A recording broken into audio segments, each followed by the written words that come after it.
We shall see. It will be your fame against my abilities, and the result won't be in until long after we're both dead. I won't trick you, I promise. I won't sign the picture and forget to put your name on it. We will have an equal chance to see whom posterity decides to favour. Do look around the room. I'll be able to study your face in different lights. Not much to see, though. I've cast the material well aside, and live as simply as the fishermen of this island. I have some books, some clothes, my paints, and a few pots and pans. Not that I cook much. There is a perfectly good bar in the village, and the widow who keeps it will prepare a meal for me whenever I like, which is most of the time. Don't look like that. She's fat, old, and has a fearsome temper. You will stay there if you insist on going ahead with this project. As you see, I am hardly in a position to offer you hospitality, and wouldn't anyway. I have grown used to solitude, and now prefer it. I have only the one truckle bed, which you would find as uncomfortable as sleeping on the floor.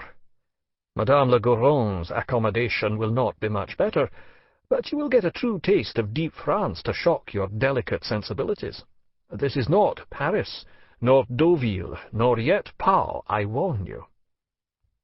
I can see on your face that you are surprised, even a little disoriented by all this. What did you have in your mind as you travelled to see me? A lovely maison de maître, nestling in the hills at least. Servants, certainly, people of some sort. A mayor, an avocat, a doctor to invite me to dinner. Surely your old friend would insist on some sort of society in which to bathe his ego, however provincial it might be. Did you think this poor benighted island was like Belle-Île over there, that poets and playwrights came in the summer to preen themselves on my terrace? Could the man you knew in London exist without being surrounded by company? And what do you find? Nothing. A dingy, smoke-filled house with a roof coming off, perfectly serviceable, though, I assure you. Scarcely any furniture.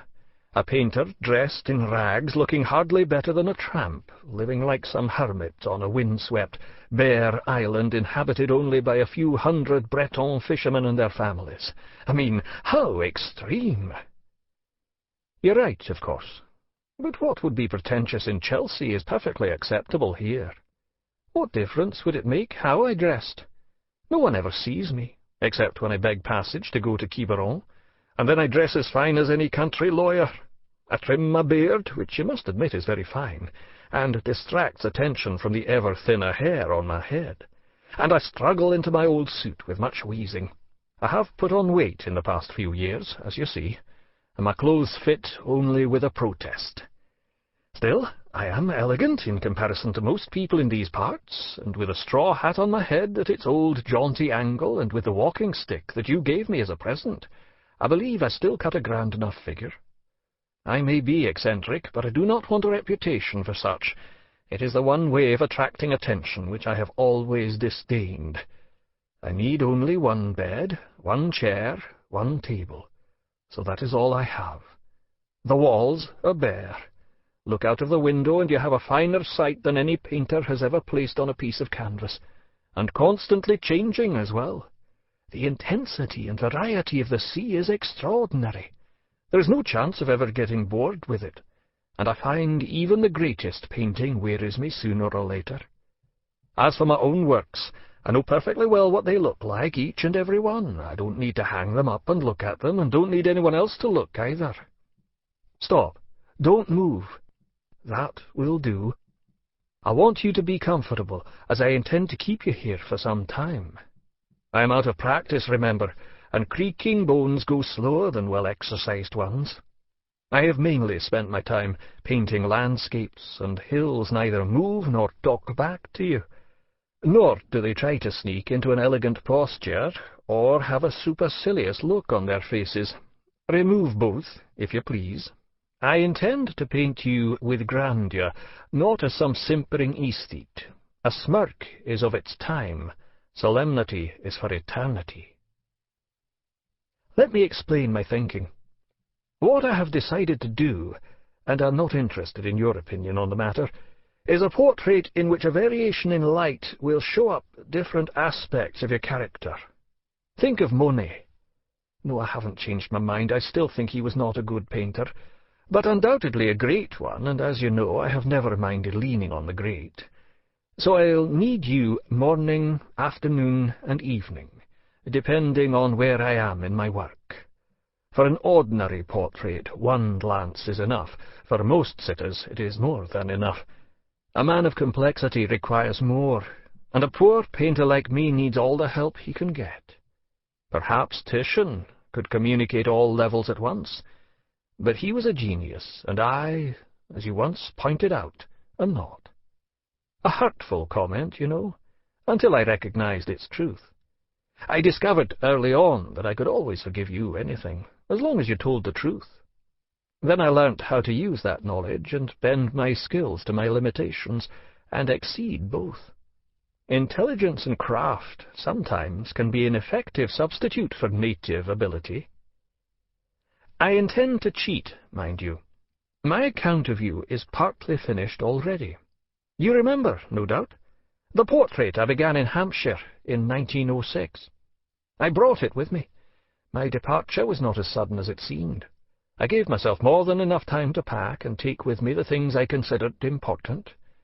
For some reason, your face was amongst all the other debris I felt I could not do without, even though it had been lying in my studio unfinished for 3 years. Every now and then I take it out and look at it. About a year ago I finally got around to completing it. The first panel. The critic as he was. Now I will begin on the critic as he is. One day, perhaps, as he will be. Past, present, and future, all in one gorgeous trilogy. So we will revisit Van Dyck together, you and I. You know what I mean, of course, the triple portrait of Charles I. An allusion, if you like, to your renowned connoisseurship, but not a pastiche. Those pictures have the 2 outer pictures looking inwards. The king regards nothing but himself. The middle portrait stares out, calm and arrogant, not caring what the world sees or thinks. That would never do for a man like yourself. The critic must look outwards all the time, over your shoulder even, lest you miss some new fashion sneaking up from behind. Do you remember when we saw that picture together? You took me along as part of my London education.